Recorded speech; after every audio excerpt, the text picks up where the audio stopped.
ప్రభు చెప్పిన బోధల ప్రకారం జీవిస్తే మనం కట్టబడతాం.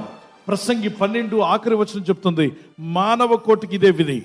దేవుని యందు భయభక్తి కలిగి ఉండి ఆయన మాటల ప్రకారం జీవిస్తూ ఉన్నట్లయితే వారు అద్భుతమైన జీవితం జీవించడమే కాకుండా వారు స్థిరపరచబడతారు, బలపు పొందుకుంటారు, తీర్పులో కూడా తప్పించబడతారు. ఆ మాట చదివి ముగించుకుందాం.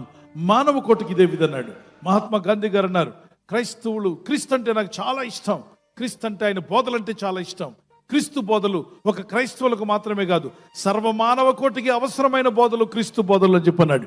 నిజమే, యేసుక్రీస్తు బోధలు విని చెడిపోయినవాడు ఒక్కడు లేడు. యేసుక్రీస్తు బోధలు విన్న వాళ్ళందరూ కూడా రక్షణ పొంది మేలు పొందేవారే. ఆయన బోధలో ఉన్న సారాంశం అద్భుతమైనది. దేవునికి మహిమ కలుగును గాక. ఎవరు అంటున్నారు, యేసు ప్రభు చిన్నప్పుడు 12 సంవత్సరాల తర్వాత మన భారతదేశానికి వచ్చి యోగుల దగ్గర యోగ జ్ఞానం నేర్చుకొని యోగి అయ్యాడట యేసు ప్రభు. అప్పుడు 30 సంవత్సరాలకి ఇజ్రాయిల్ వెళ్ళిపోయి అక్కడ అద్భుతాలు చేయడం ప్రారంభించాడట. నేను అంటున్నాను, అలా అయితే మన దేశంలో ఉన్న యోగులు యేసు ప్రభు వారికి అంత జ్ఞానం నేర్పించి పంపించుంటే యేసు ప్రభు వారు చేసిన అద్భుతాలన్నీ ఒక లిస్ట్ ఇస్తా. ఆ లిస్టు ప్రకారం మన దేశంలో ఏ యోగి అటువంటి అద్భుతాలు చేశాడో నాకు చెప్పాలి. సముద్రమే నడిచిన యోగి ఏదో ఒకరు నాకు చూపించండి. చచ్చిపోయిన తిరిగి లేపిన యోగిని చూపించండి. అద్భుతాలు చేసి ఆశ్చర్యాలు చేసి ప్రజలను బాగు చేసి ప్రజలందరి యొక్క జీవితంలో ఉన్న పాపం తీసివేయడానికి శిలువలో రక్తం కార్చిన యోగి ఎవరు? మరణించి పునరుద్ధరణ తిరిగి లేచిన యోగి ఎవరు? దేవుని బిడ్డలారా, యేసుక్రీస్తు ప్రభు భారతదేశానికి రాలేదు.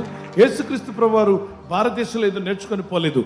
ఆయన ఈ భూమి మీద ఉన్న మానవులందరిని రక్షించుటకు ఆయన భూమికి భూగర్భ శాస్త్రం పెట్టి మనం చూస్తే భూమికి సెంటర్ అనే ప్రాంతంలో బెత్లెహేంలో జన్మించాడు.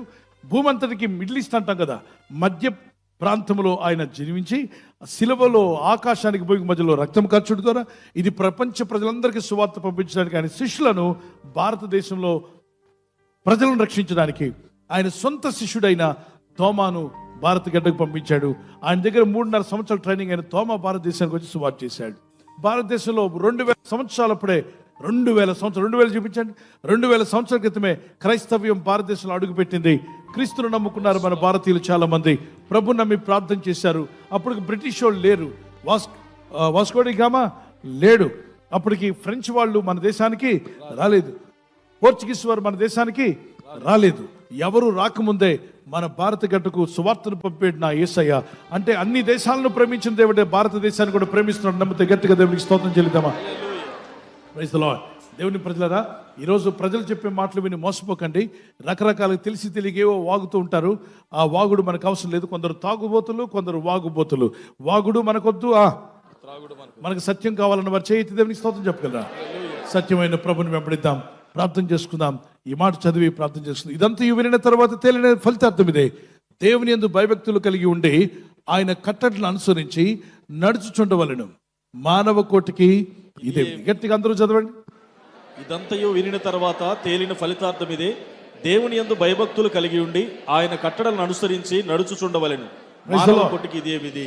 మానవ కోటికి ఇదే విధి. చేతులు పైకి చెప్పండి. మానవులందరికీ ఇదే విధి. ఏంటా విధి?